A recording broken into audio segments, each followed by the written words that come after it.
Ayan. So, nandito na si Chairman Tibay. Actually, dito sa, ano po namin, sa tinitirhan. Ayun. So, dito na dinadala yung mga pamigay ni Yorme. Ayan. So, pipila tayo ngayon para kumuha ng isang piraso lang. Isang pack lang.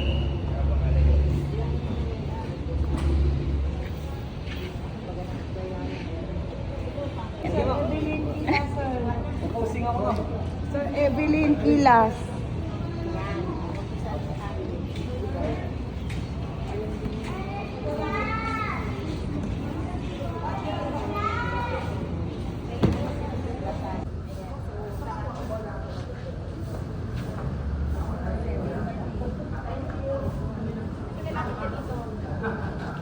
Ito po si Chairman Tibay. Ayan, so sila po yung nagdadala dito. Dinadala na nila yung ano talaga, mga pamasko ni Yorme. So hindi ka na mahihirapan pumila, di ba? Kasi sa mga iba't ibang lugar, lalo na sa mga probinsya, kailangan mo pa may number, tapos may pila-pila, di ba? Ay, ang dami! Shoutout po pala kay Ma'am. Ayan.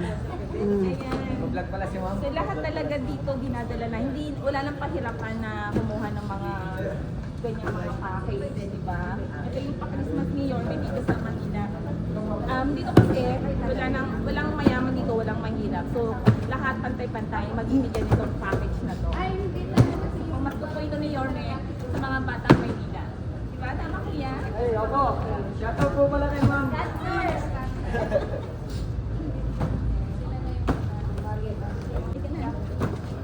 you. Nakapalong po ako sa inyo, Ma'am.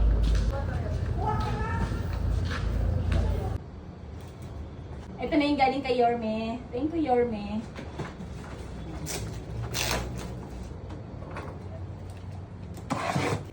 Tignan natin yung laman. Wow! May pang spaghetti na tayo. And then, oh, yan. Fruit cocktail. Oh, pang salad, di ba? Pwede na, oh. Tapos, corned beef. Oh, puro corned beef pala lahat, eh. Oh, di ba walang sardinas?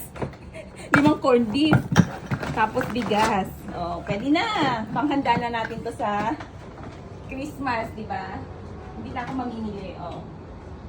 Yan na tayo dito sa.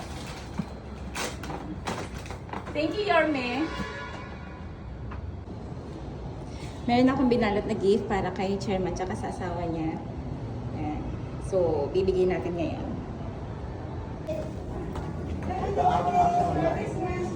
Ayan pa, nandyan pa si Chairman. Hello, ate. Thank you sa ano nyo. Pa-Christmas ko kay ano to. Ayan. Thank you po, Chairman. Bye-bye.